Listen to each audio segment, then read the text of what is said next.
The colony ship Pathfinder shuddered as another system failed. Commander Aisha Chimera steadied herself against the navigation console, dark eyes scanning the flickering holographic displays. Life support down to 17%, Commander, reported Lieutenant Walsh, his voice steady despite the sweat beading on his forehead. We have maybe 4 hours. 300 colonists in cryostasis, 28 crew awake. All of them would die within sight of Proxima Centauri, their destination for the past 12 years. The distress beacon, Chimera asked, already knowing the answer. Transmitting, but it'll take 4 years for anyone to hear it. Chimera's gaze drifted to the external feed. Against the backdrop of an alien star system, a small, irregular asteroid drifted. Something about it had been bothering her since they detected it 3 days ago. That signal is still coming from the asteroid, she said, more to herself than to Walsh. Commander, with respect, we need to focus on repairs. We've tried repairs. Nothing's working. Chimera straightened her uniform. Prep a shuttle. I'm taking a team to investigate. Dr. Eleanor Chen adjusted her helmet, watching her breath fog the transparent polymer as the shuttle approached the asteroid's dark surface. Most of the crew thought this mission was suicide, a desperate commander's delusion. Chen wasn't so sure. The signal is modulating, she said, studying her handheld analyzer. It's not random. Commander Chimera nodded grimly. Any chance it's responding to our presence? Before Chen could answer, the shuttle pilot called out, "There's a structure, definitely artificial, embedded in the rock." The shuttle's lights illuminated what appeared to be a doorway carved into the asteroid, geometric, precise, and unmistakably crafted by intelligent beings. 2 hours of oxygen left on the Pathfinder, reported Security Chief Derigo, as their team moved through alien corridors that seemed to absorb their flashlight beams. The architecture was unlike anything human minds had conceived. Angles that seemed to bend in impossible ways, surfaces that shimmered with faint luminescence. They entered a vast chamber dominated by a central dais. Crystalline structures rose from the floor, arranged in patterns that made Chen's eyes hurt if she looked at them too long. "It's a relay station," she whispered, her voice filled with awe. "I theorized something like this could exist, but can it help us?" Chimera asked bluntly. Chen approached the dais, studying symbols etched into its surface. "Maybe. These patterns, they remind me of quantum state diagrams from my doctoral thesis, the one everyone called impossible." Her hands hovered over the controls, hesitant.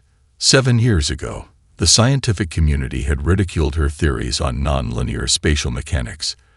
They'd destroyed her academic career, labeled her a fraud. "If I'm right," she said, "this station doesn't respond to technological advancement. It responds to specific cognitive approaches, problem-solving methods that demonstrate creative thinking rather than computational power. We have 90 minutes before everyone on the Pathfinder suffocates," Chimera reminded her. "Whatever you're going to do, do it now." Chen closed her eyes, visualizing the mathematical models she'd once been mocked for creating. Her fingers moved across the alien interface, following patterns that somehow felt familiar to her human mind. Nothing happened. "Chen." Chimera's voice held a warning. "It's testing us," Chen realized suddenly. "Not our technology, our adaptability." She turned to the team. "Everyone, help me. Each of you approach this differently. Try anything, no matter how illogical it seems." For 40 desperate minutes, the team worked, attempting configurations no single mind would have conceived. The crystalline structures began to glow faintly, then brighter. "It's working," Chen exclaimed as the chamber hummed with building energy. The light became blinding. Reality itself seemed to fold around them. When they could see again, the viewport showed not Proxima Centauri, but an immense structure suspended in space. A massive artificial ring orbiting an unfamiliar star, surrounded by thousands of spacecraft of various designs. "Where are we?" Derigo whispered. A communication alert chimed. On their screens appeared an alien face, insectoid, with compound eyes that reflected their own shocked expressions. Impossible, the translation matrix rendered its clicks and whistles. No primitive species has ever activated a dormant relay. Who are you? Commander Chimera stepped forward, standing tall despite her fear. We are humans, from Earth, and we need your help. The alien's mandibles quivered in what might have been surprise or alarm. Alert the council immediately, it said to someone off-screen. The experiment has yielded unexpected results. Captain Marcus Rivera tugged at the collar of his ceremonial uniform, the scared skin of his neck chafing against the stiff fabric. 6 months since the Pathfinder incident, 3 months since Earth sent him to lead this hastily assembled delegation.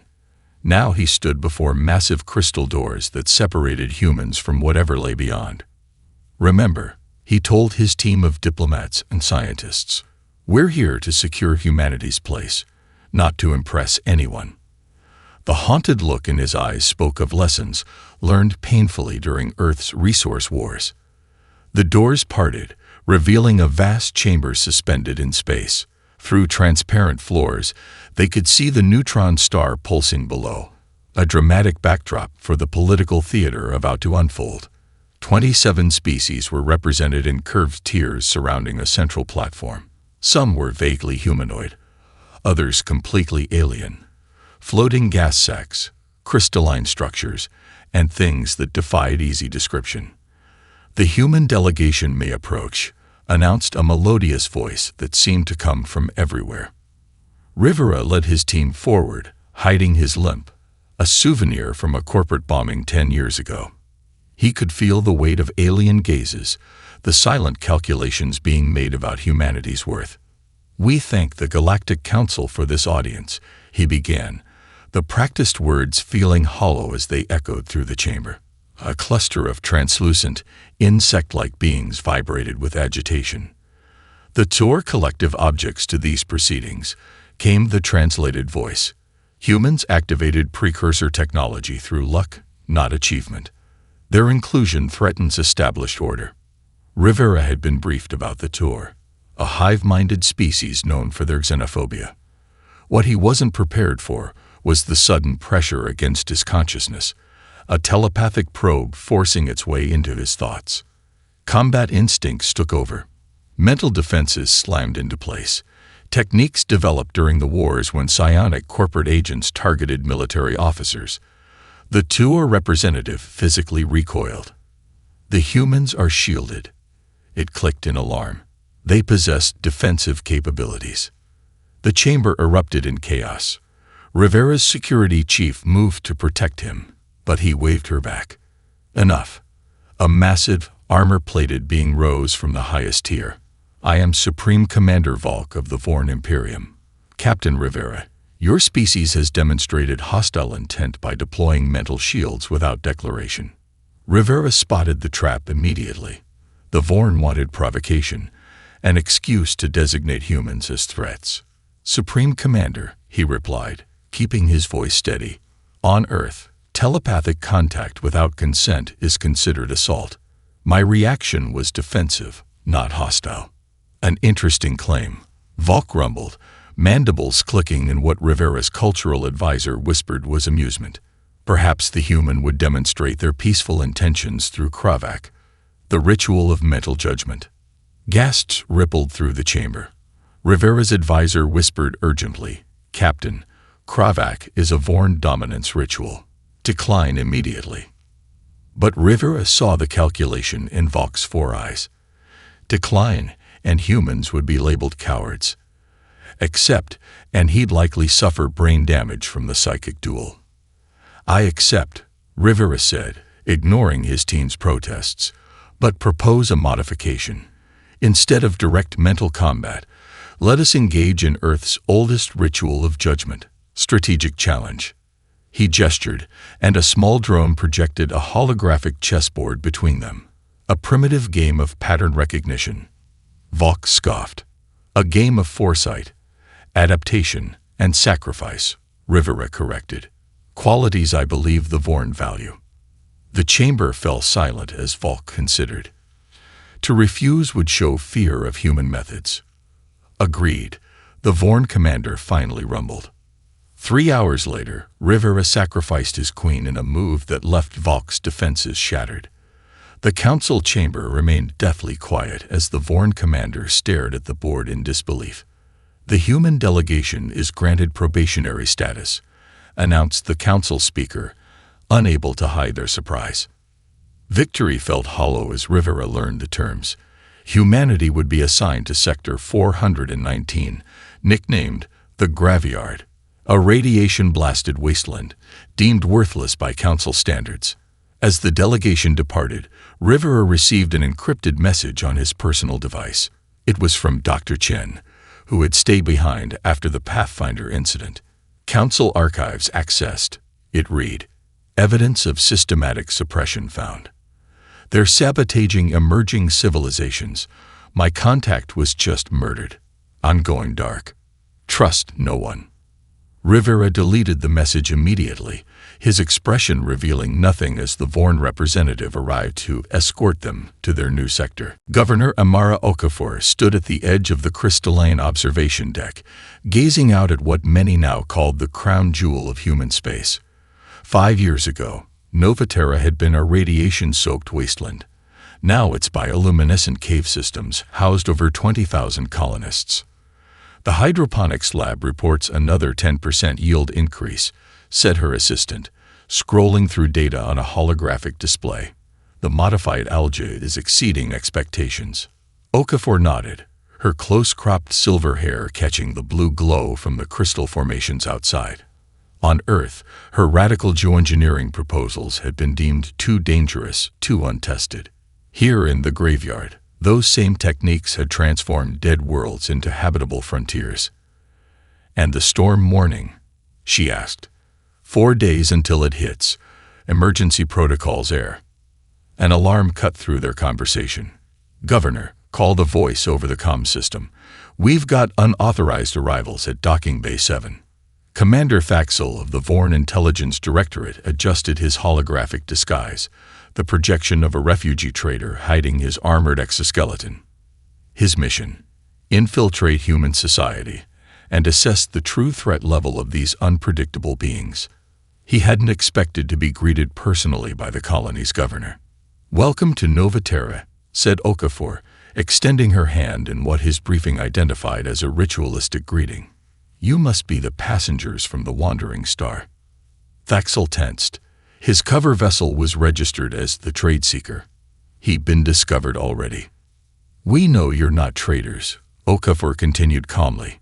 "Your flight pattern matched known Vorn reconnaissance signatures. But if you're seeking asylum, you're welcome here regardless." Asylum. Faxel's 4 hearts beat in confused rhythm. They knew he was Vorn, a species that had voted to restrict human expansion, yet offered welcome instead of detention.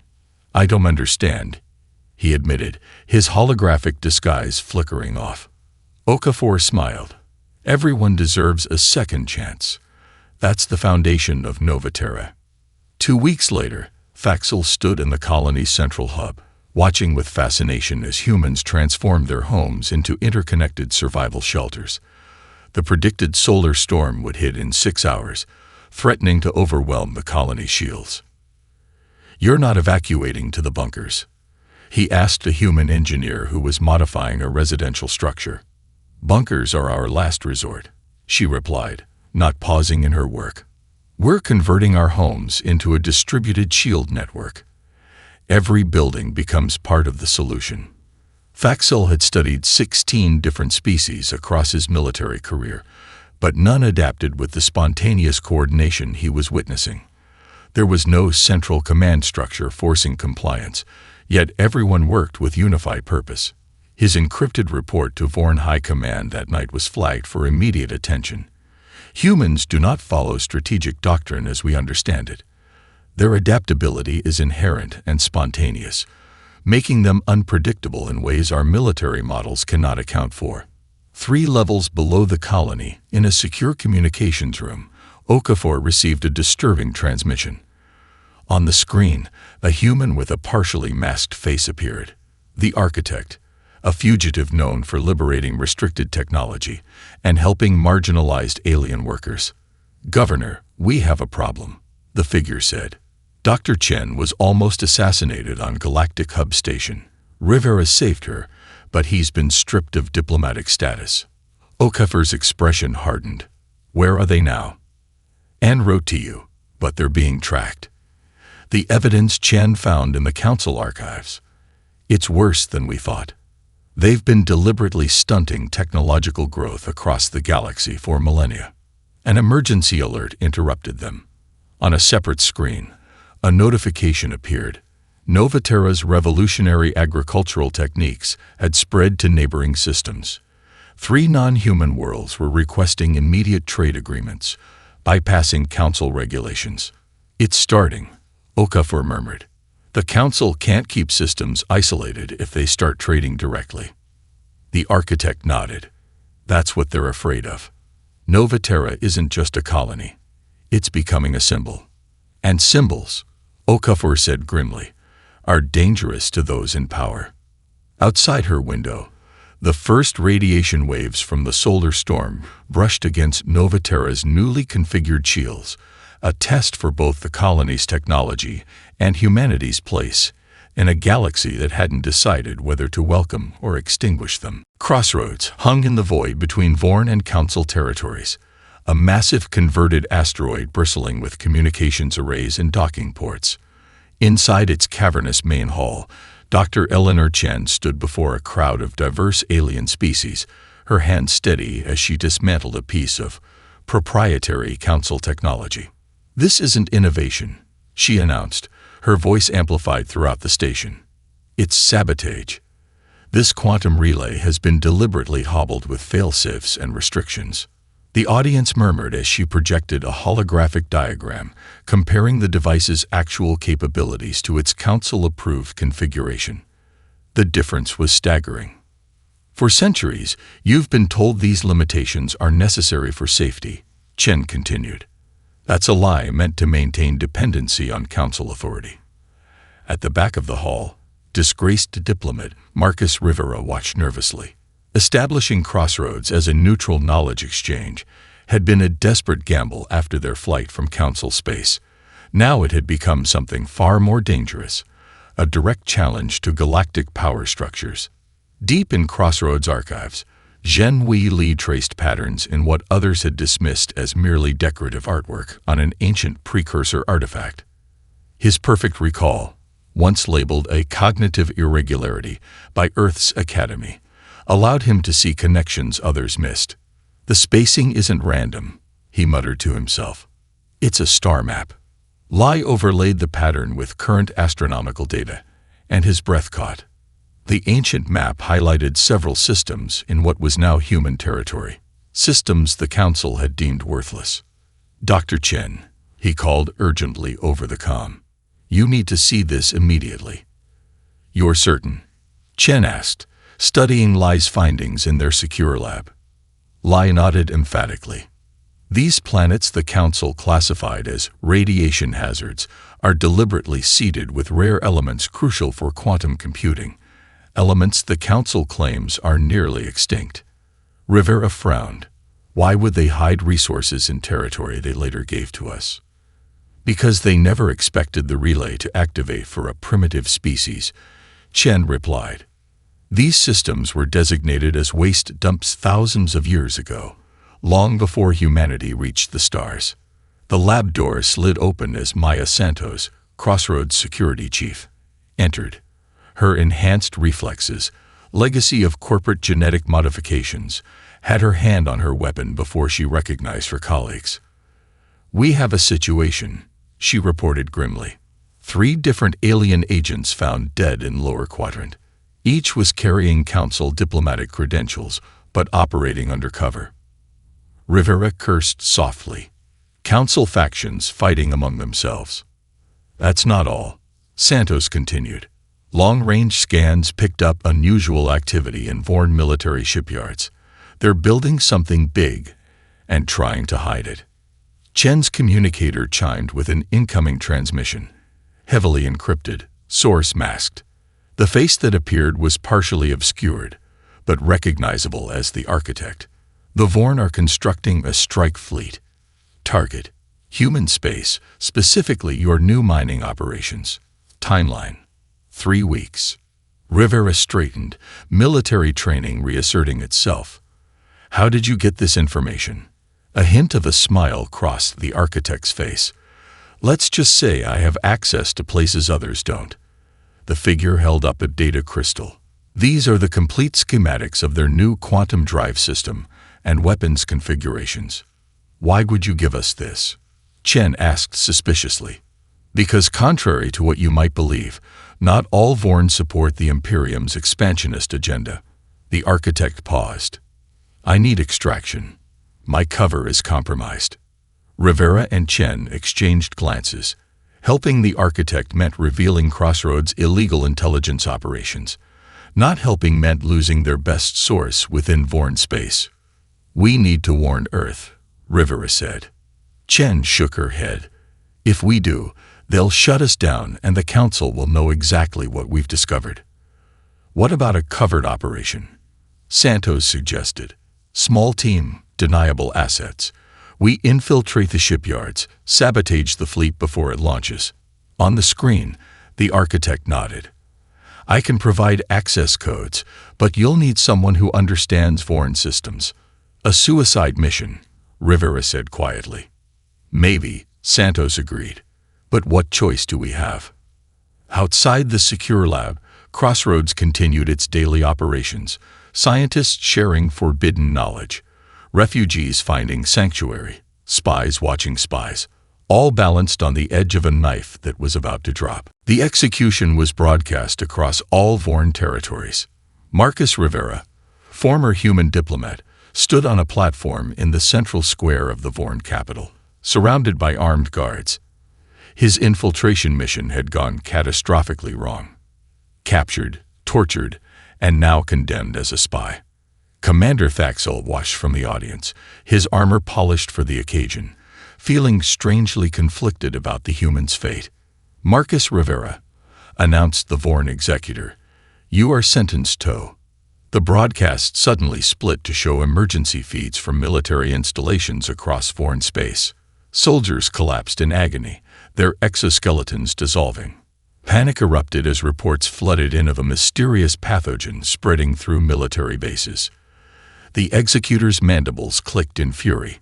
This is human biological warfare. Redirect the fleet.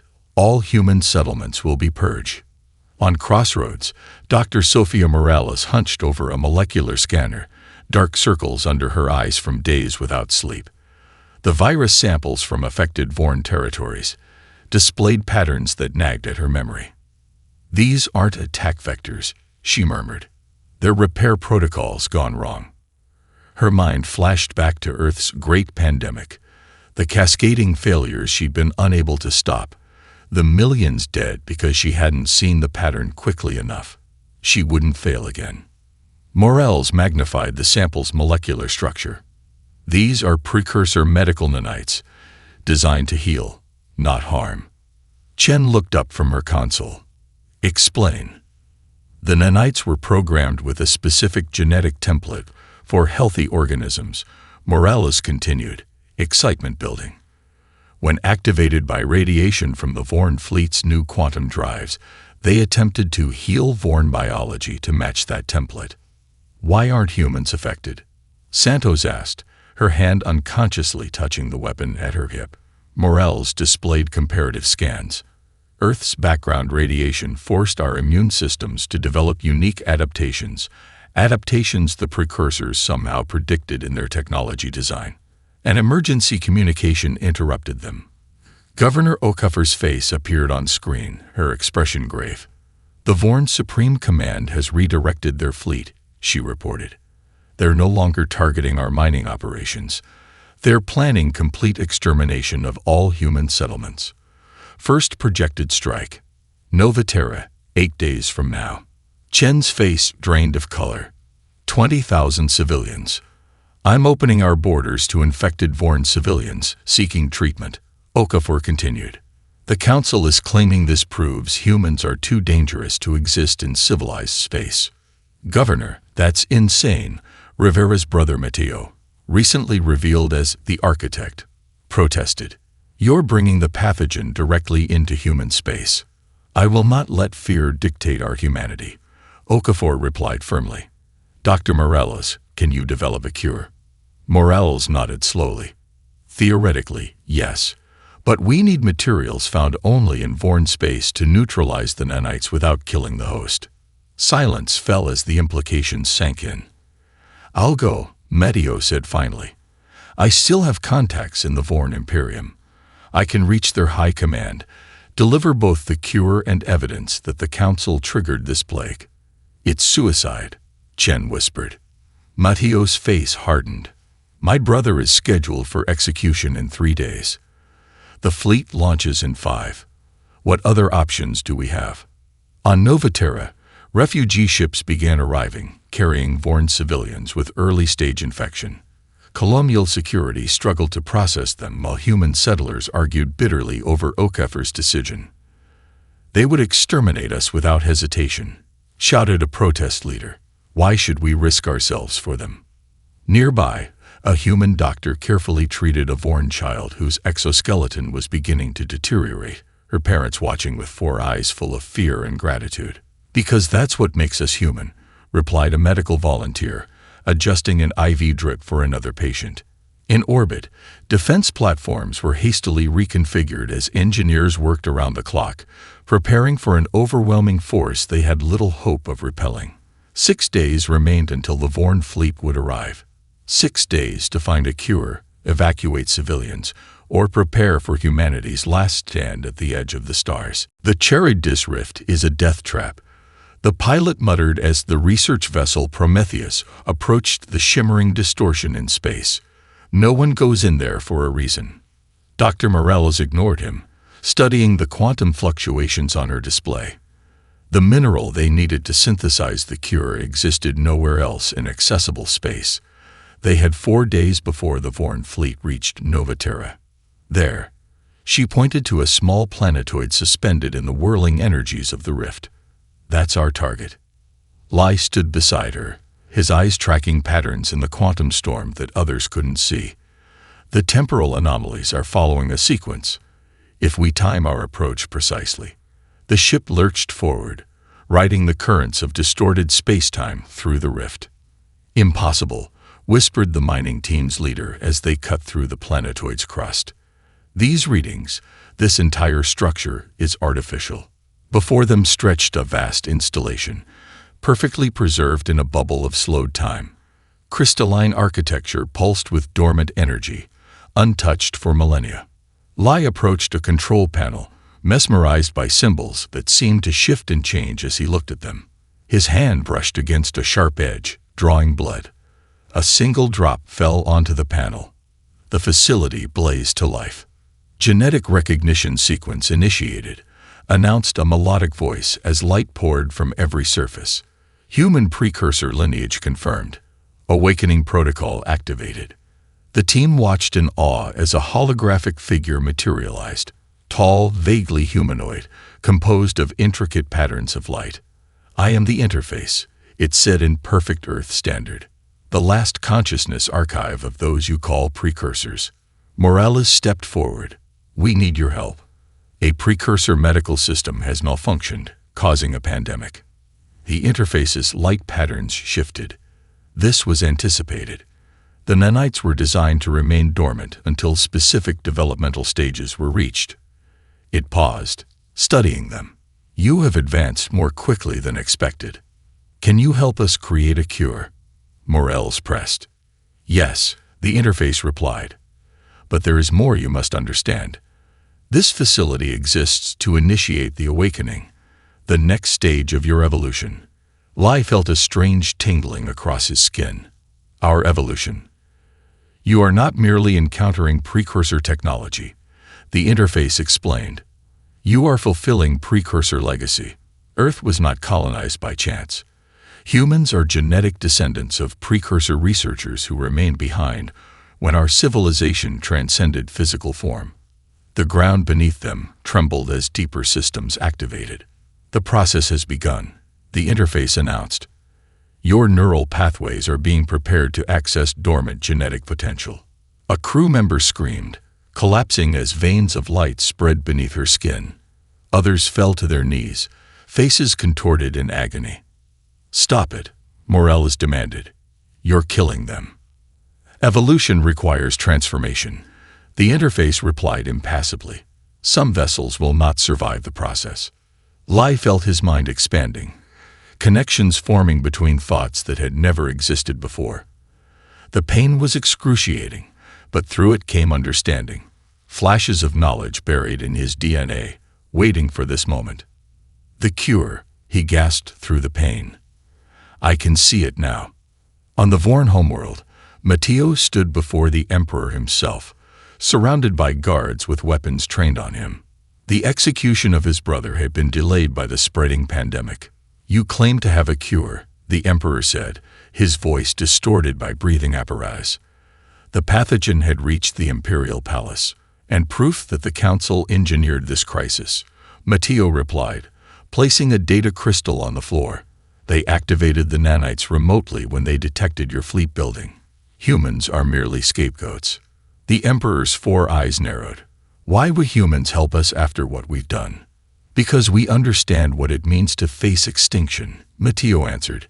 "And we refuse to be the cause of another species' end, even an enemy's." A communication officer burst into the throne room. "Your Excellency, the human prisoner Rivera has escaped during transport." The Emperor rose, mandibles clicking in fury. "Deception. This was merely a distraction."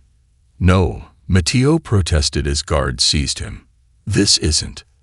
"The human fleet will be eliminated," the Emperor declared, "and their colonies will burn." In a high orbit above the Vorn homeworld, Rivera's stolen shuttle received an encrypted transmission from the Charybdis Rift. "Something is happening to us. The facility has awakened something inside human DNA. We found the cure, but we're becoming something else." Nova Terra's orbital defenses looked pitiful against the approaching Vorn Armada, a vast crescent of warships that blotted out the stars. In the colony's command center, Governor Okafor received the latest evacuation numbers. 60% of civilians in emergency bunkers, her aide reported. The rest are either assisting defense or refuse to leave their homes. Okafor nodded grimly. "And our guests." "The Vorn refugees are stable. Dr. Chen's preliminary cure is working, but too slowly for mass production." Outside the viewports, mining ships and converted cargo haulers moved into defensive positions, a desperate last line against military vessels designed for conquest. "We just need to hold out until Rivera returns with the transformed team," Okafor said, more to herself than anyone else. In the void between stars, a small shuttle carrying Rivera and the liberated Vorn dissidents intercepted a strange vessel. Its hull seemed to shimmer with internal light, defying conventional design. The airlock opened to reveal Lai and Morales, but not as Rivera remembered them. Their skin pulsed with threads of luminescence, eyes reflecting stars that weren't there. 2 others stood with them, similarly changed, while 3 body bags lined the corridor behind them. "Not everyone survived the transformation," Lai explained, his voice layered with harmonic overtones. "We can never return to normal human society. Our biochemistry is too altered. Proximity to unmodified humans would kill them through exposure alone." Rivera struggled to process what he was seeing. "But the cure?" "We have it," Morales confirmed, holding up a crystalline container. "But delivering it requires sacrifice." The first wave of Vorn fighters strafed Nova Terra's outer defenses. Colonial gunners returned fire, their adapted mining lasers scoring surprising hits against military shields. In the improvised war room, Santos directed the defense with cold efficiency, using tactics no conventional military would consider. Maintenance drones reconfigured into suicide bombers. Atmospheric regulators converted to EMP generators. Mining charges deployed as space mines. "We can't win," she told her officers bluntly, "but we can make them bleed." Her comm unit chimed. On the small display, Lai's transformed face appeared. "We're approaching the Vorn flagship," he said. "The Vanguard has a plan." "The Vanguard?" Santos questioned. "What we call ourselves now," Lai explained. "Listen carefully. When the Vorn Emperor arrives with his doomsday weapon." "What doomsday weapon?" "It's coming. We can see possibilities now. Probabilities branching like rivers. When it arrives, direct all your forces away from it. We will handle it." The battle raged for hours. Human ingenuity and desperate innovation against overwhelming Vorn firepower. Colonists fighting with mining tools converted to weapons. Refugees who could still function joining the defense of their unexpected sanctuary. Then, as Lai had predicted, a massive Vorn dreadnought emerged from hyperspace, the Emperor's personal vessel, carrying a weapon reverse-engineered from precursor technology. "All forces, disengage from Sector 7, Santos ordered, trusting Lai's impossible knowledge. "I repeat, clear Sector 7 immediately." The dreadnought's primary weapon began charging, aimed directly at Novaterra's main habitat dome. Energy readings went off the scale. The Vanguard ship placed itself directly in the weapon's path. "What are they doing?" Okafor whispered. The dreadnought fired. A lance of energy that could shatter a moon struck the small vessel and stopped. Lai, Morales, and the other transformed humans absorbed the blast, their bodies becoming conduits for power never meant to be channeled through flesh. The cure formula, encoded with their altered DNA, rode the energy beam back to its source, infiltrating the dreadnought's systems and spreading to every connected Vorn ship. As their physical forms disintegrated under the strain, the Vanguard released the full potential of their awakened minds. A quantum resonance cascaded outward, temporarily connecting every sentient being within the battle sphere. For one eternal moment, humans experienced Vorn consciousness, their hive memories, their fear of obsolescence, their rigid devotion to order. Vorn experienced human minds, the chaotic creativity, the capacity for forgiveness, the willingness to sacrifice for strangers. When the resonance faded, both fleets hung motionless in space, no weapons fired, no orders given. Every being who had experienced the connection was forever changed by understanding what it meant to be the other. The vast crystal structure of Crossroads, transformed by residual precursor energy into a breathtaking monument that defied conventional physics, hosted representatives from 17 species. 3 months had passed since the Battle of Novaterra and the quantum resonance event that changed everything. Governor Amara Okafor, her left arm now a prosthetic reminder of the war, addressed the assembled delegates from the central platform. "We gather not as conquerors or the conquered," she began, her voice carrying through the chamber, "but as survivors who glimpsed something greater than our separate existences." Among the delegates, former Vorn Supreme Commander Valk sat alongside Rivera, both changed by their shared consciousness experience. The Galactic Council representatives were conspicuously absent.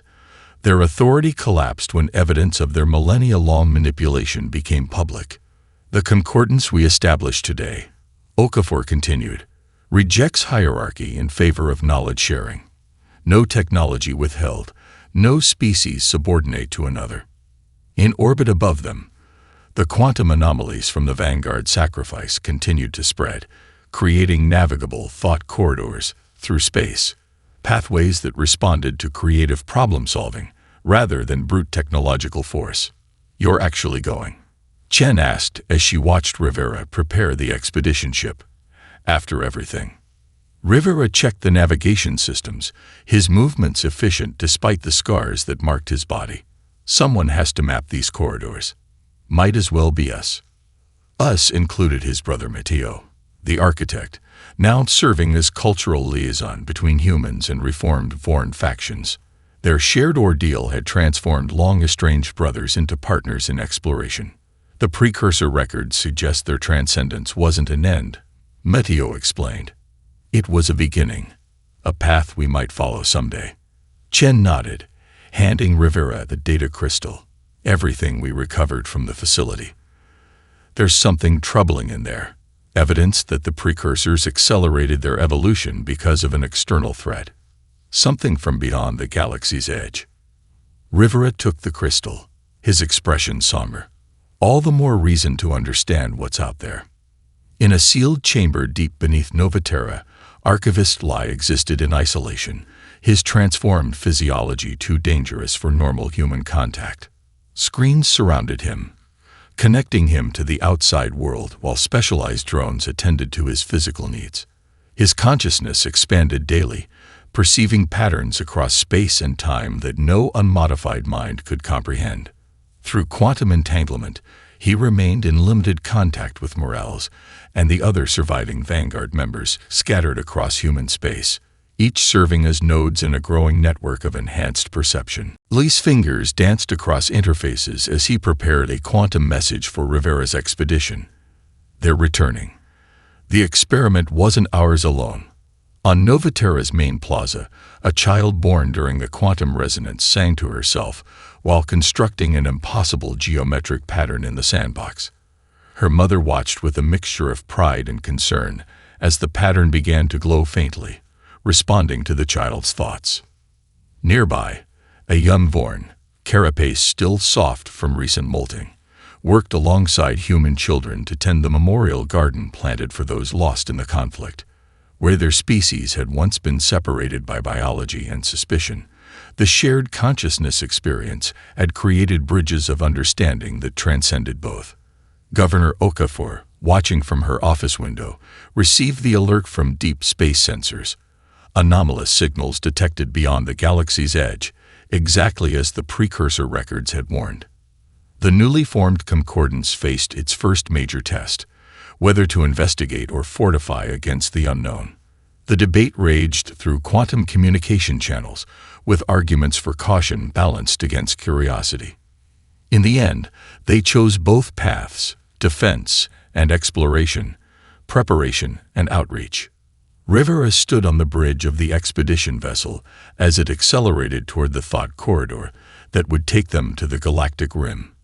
Beside him, Mateo studied the star patterns ahead. "What do you think we'll find out there?" Mateo asked. Rivera considered the question, remembering fragments of Vorn philosophy he'd experienced during the resonance. "Whatever it is, we face it together this time. Not just humans, but all sentient beings connected through understanding." The ship entered the corridor, reality folding around them in beautiful, impossible patterns, humanity once again rushing headlong into the unknown, but this time not alone. On screens throughout the Concordance worlds, the expedition's journey was tracked with hope and trepidation. A new stellar frontier awaited, not just of unexplored space, but of untapped potential within their connected consciousness. The message from Lee flashed again across Rivera's personal console. They're returning. The experiment wasn't ours alone. Rivera set the message to continuous broadcast on all frequencies as they approached the edge. If something was coming, they would meet it with open communication, the greatest human strength of all.